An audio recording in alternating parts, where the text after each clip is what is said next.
with the merger with Teladoc. So this stock was uncovered here during the correction. I mean, if you just step back and look at the NASDAQ sell-off after the fact versus Livongo really barely went down. So again, on a percentage basis, if we were to look at this, it looks like it had like a 35% correction because, if you were to take this high down to here, but it judge things with your eyes. I mean, this stock held in extremely well. And in retrospect, this is actually like a double bottom base where we take out the lows, the wedge pop is coming back up through, and the buy area is, kind of right here through this pivot high. If you want to go by the traditional IBD way of viewing things. So uncovered again via relative strength.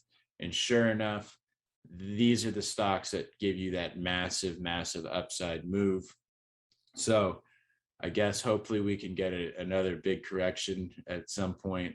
Hopefully not into year end, but maybe this coming February or something we can. That would be great because then we can not ride the correction down. We can hunt for relative strength and find some nice new winners to hit hard on the upside. Absolutely. And we've got some questions here. About, do you also look for price tightness during a correction? Is that a kind of sign, another way of determining relative strength? Yeah, I mean, I'm looking for price tightness all the time, all the time.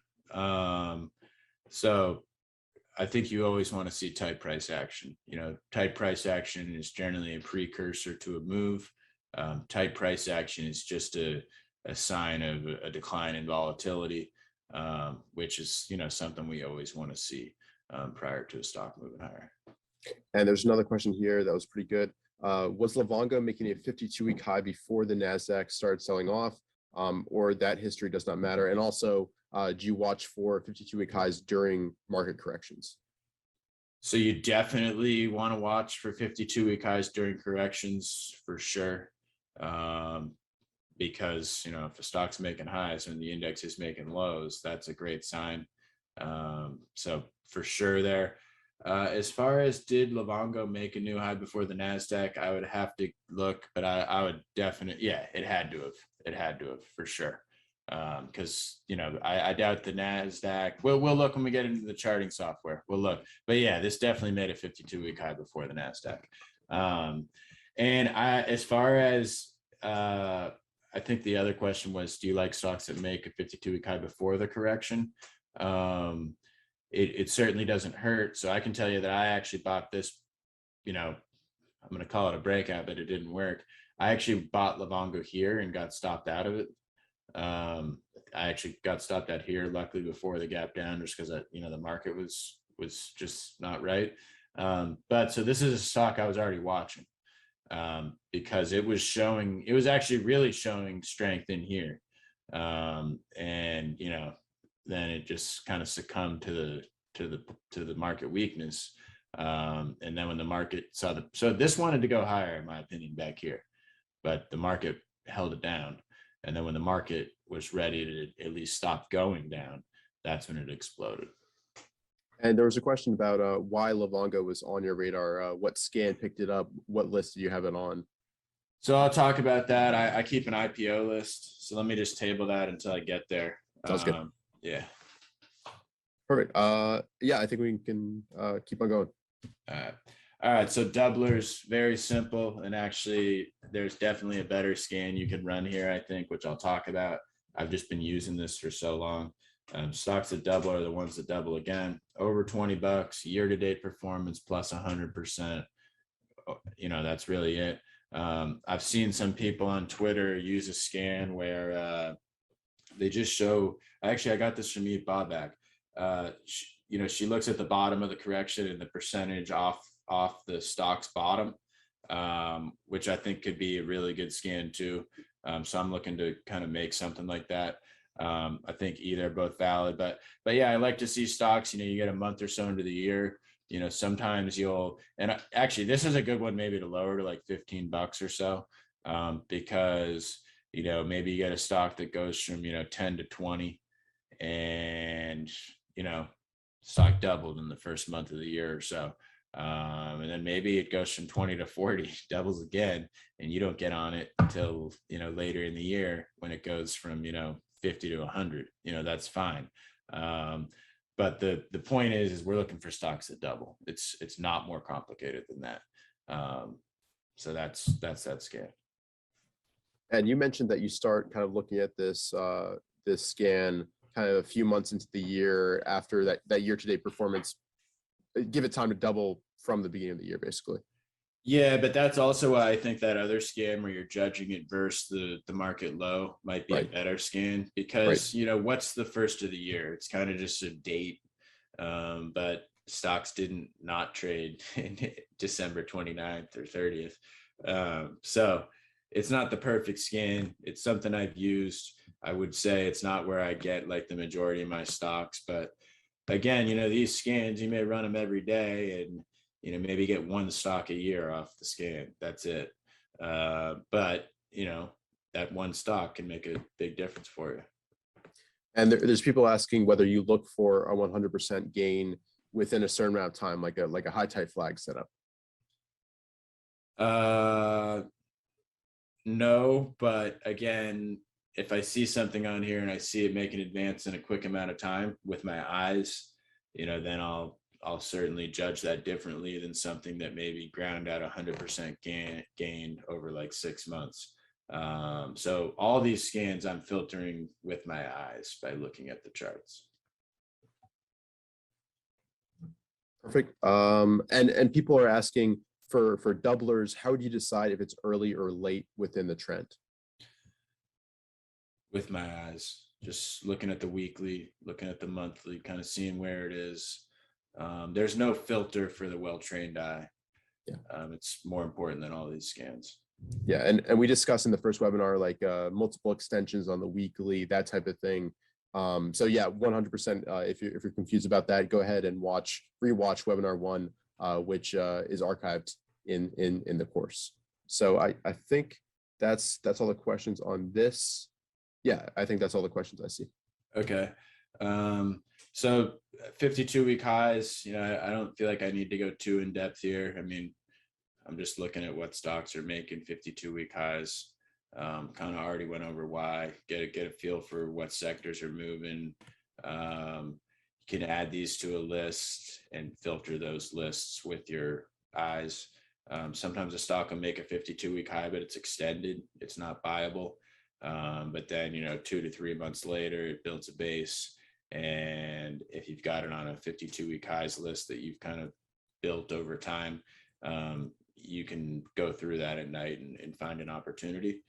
Then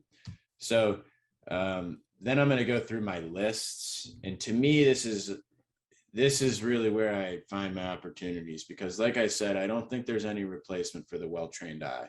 I'm sure there are people who run scans and like literally get all their ideas off the scan. I build lists from my scans, and when I go through those lists, that's where I find my opportunities.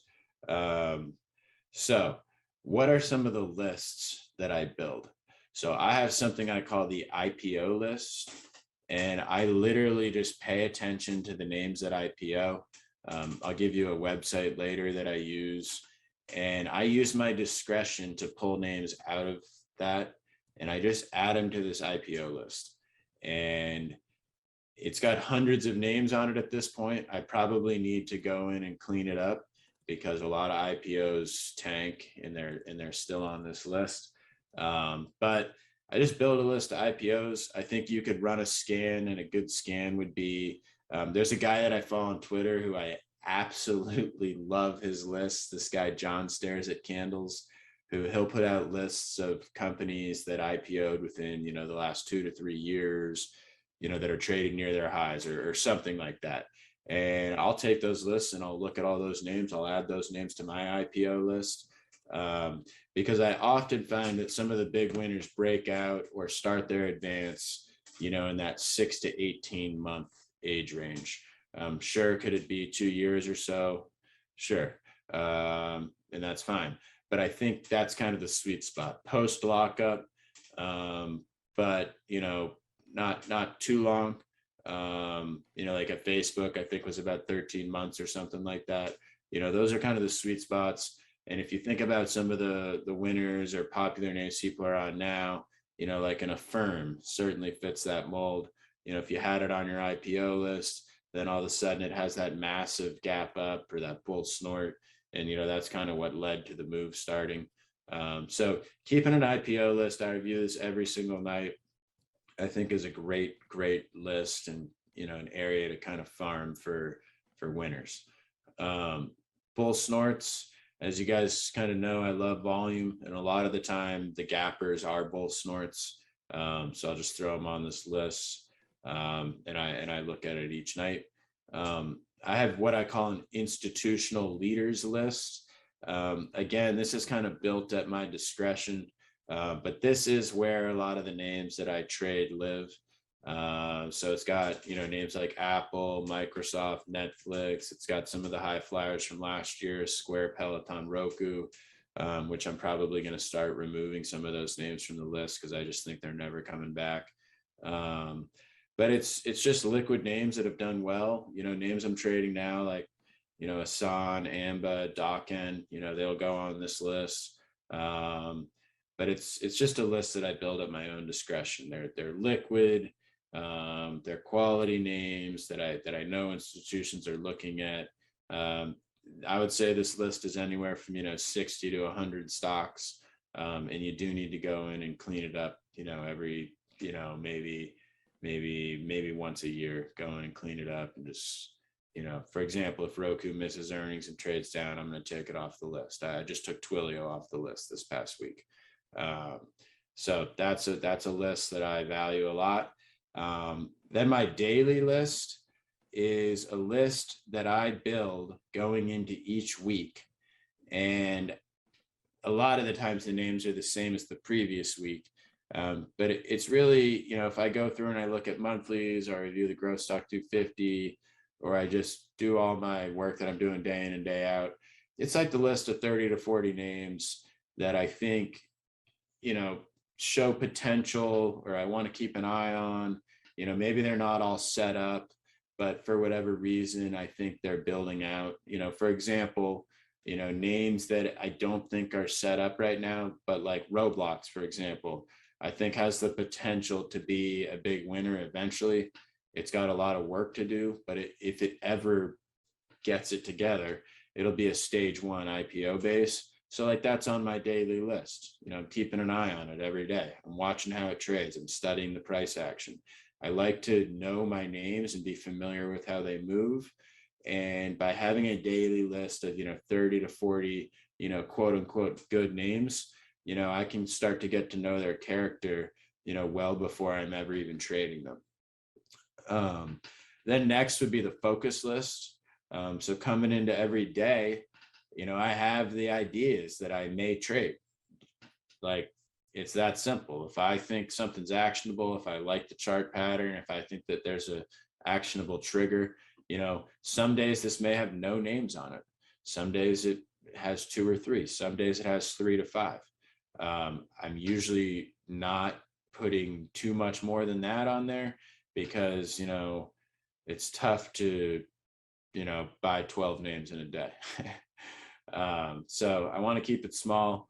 And then maybe if there's like 1 or 2 stocks that I don't think are quite ready, but that I'm really just like, I want to make an emphasis to keep an eye on the name, I may put it on the focus list, just knowing I'm not going to trade it.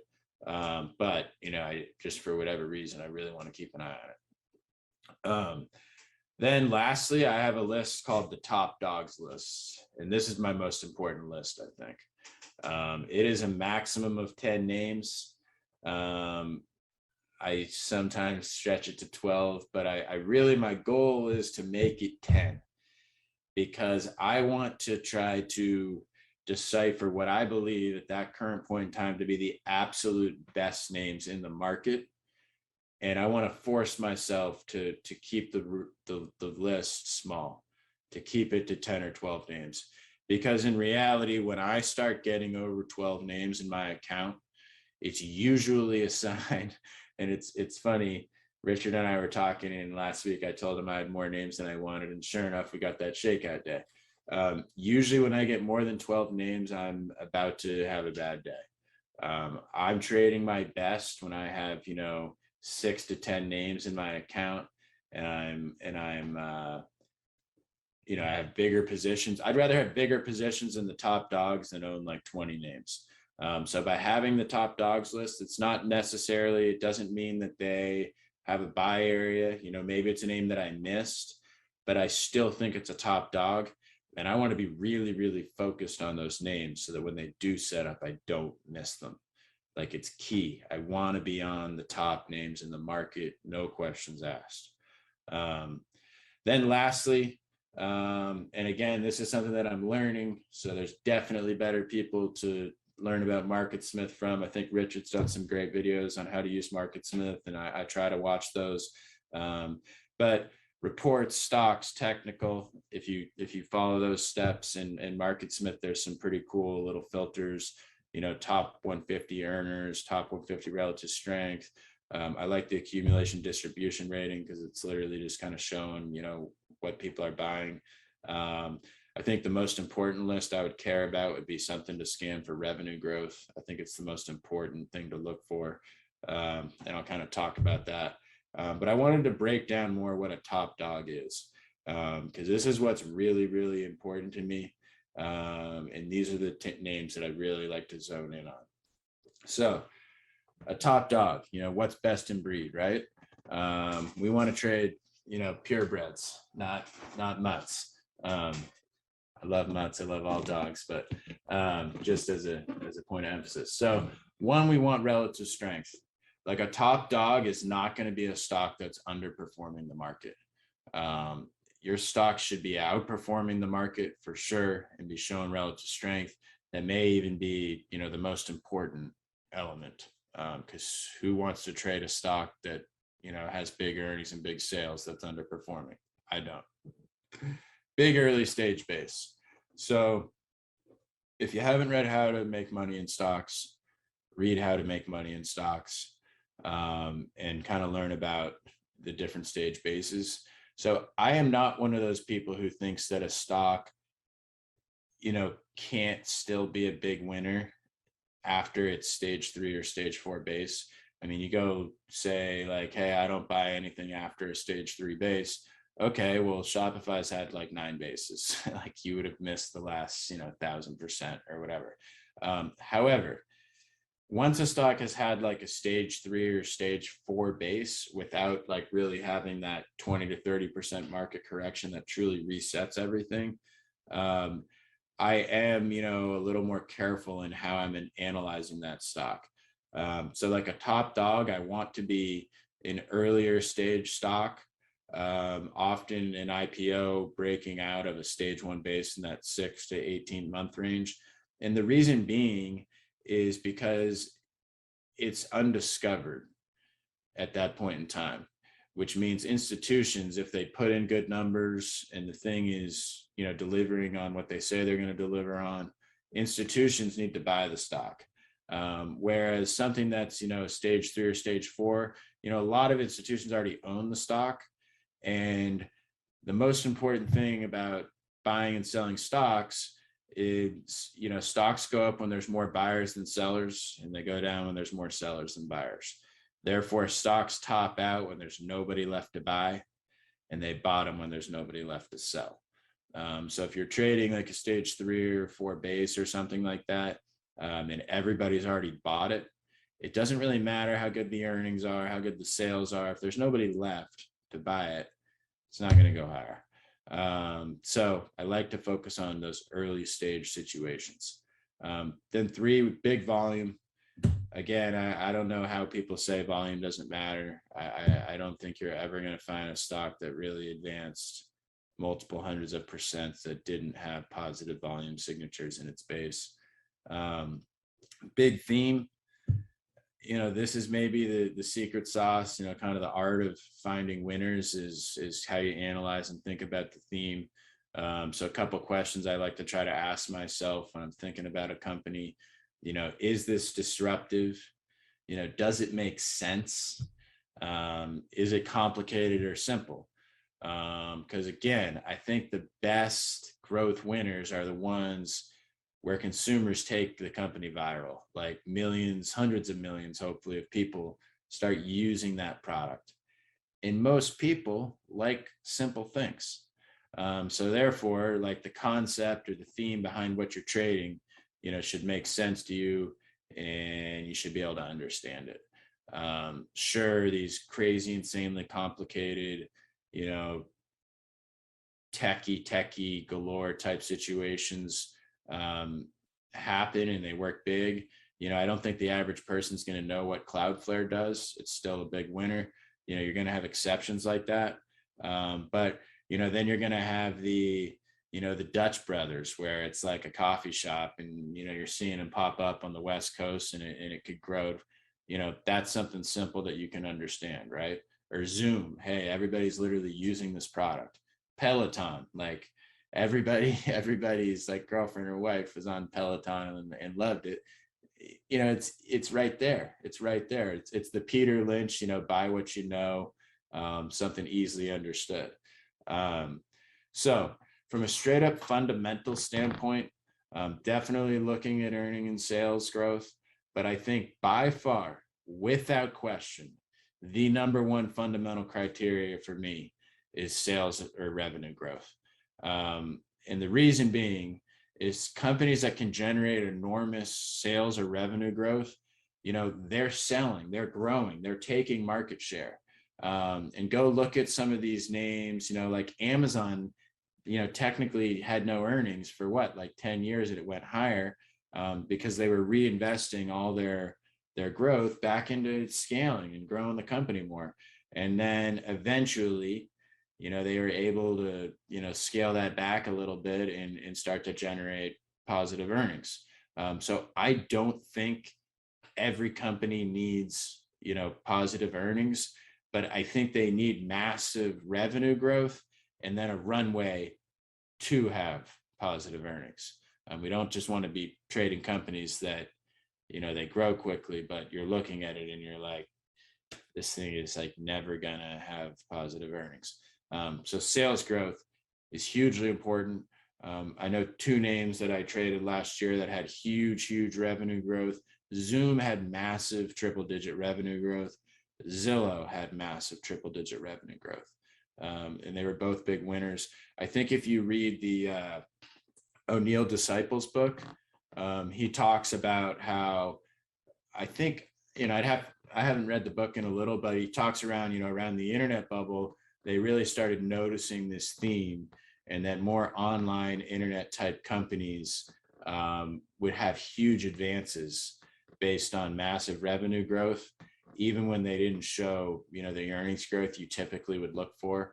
But then, down the line, often like when they topped out, they started showing earnings growth. But with that said, earnings growth is key. I mean, if you can find a stock that has big sales and big earnings, that's ideal.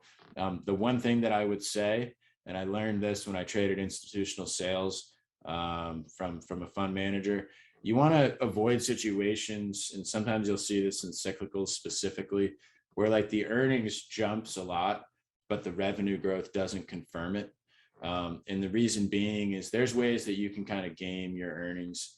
You can lay people off. You can cut costs. And I think that's one of the reasons why William O'Neill looked for earnings growth for 3 straight quarters, is because it's tough to do that for like 3 straight quarters. But that's one thing I would say is, maybe a bull snort off the lows on a big earnings report can lead to like a 2 to 3 week advance. But if it's just like that one-time bump to earnings and you're not seeing the sales growth accompany it, it's probably not going to be something that extends into a huge winner.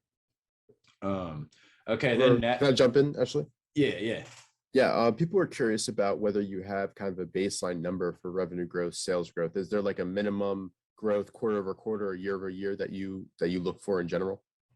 I don't. I like to see at least 40%, but really the higher the better. I mean, if you can get triple digit revenue growth, that's key. That Zillow and Zoom both had triple digit revenue growth last year, but I think at least 40%.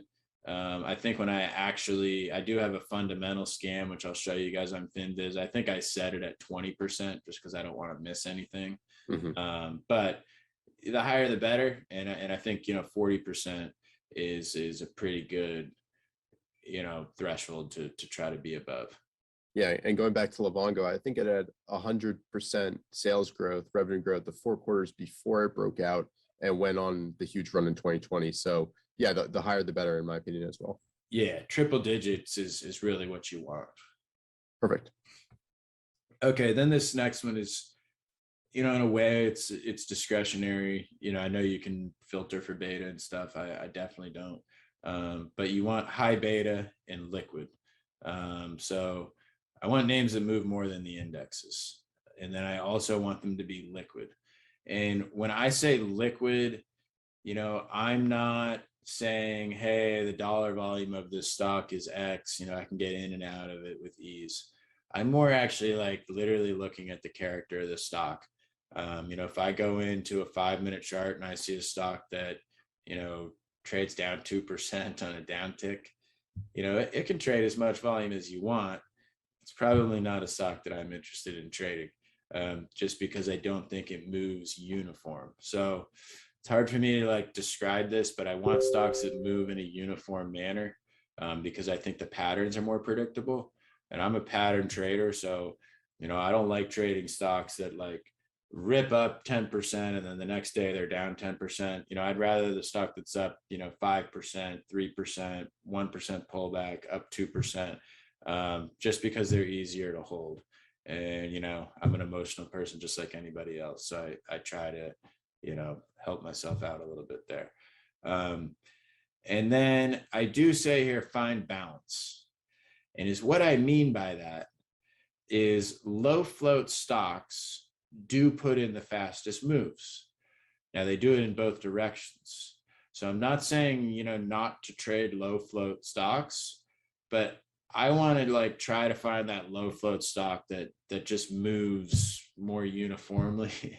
I wish I had a better way to describe it. I think it's something that you can pick up on by literally going through and looking at thousands of stocks. I can scroll through and see a stock that looks decent, but it's got huge wicks up and down and all over the place. And I'm just flipping through that one.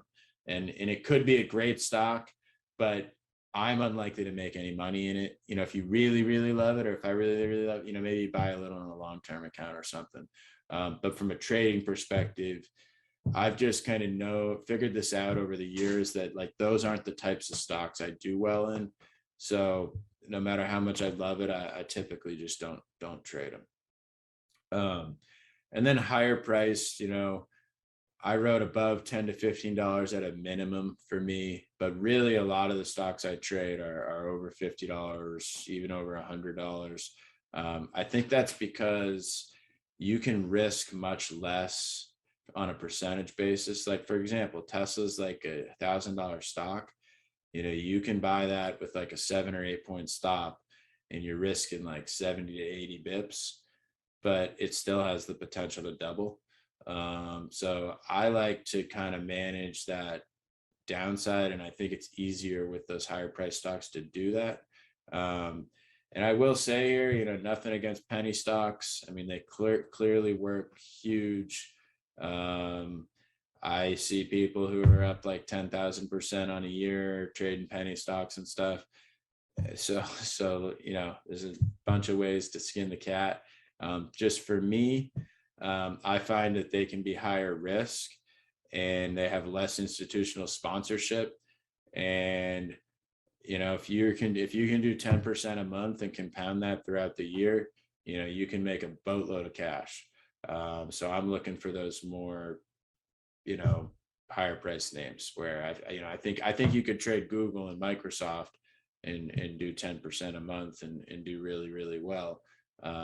But it's also a lot easier to manage the downside on those. So it's just what works best for you, but that's what works best for me. So any questions kind of on this criteria? Because of all this, I think finding the top dogs, this is the most important. And this is really, really where I'm trying to focus my money. There are questions.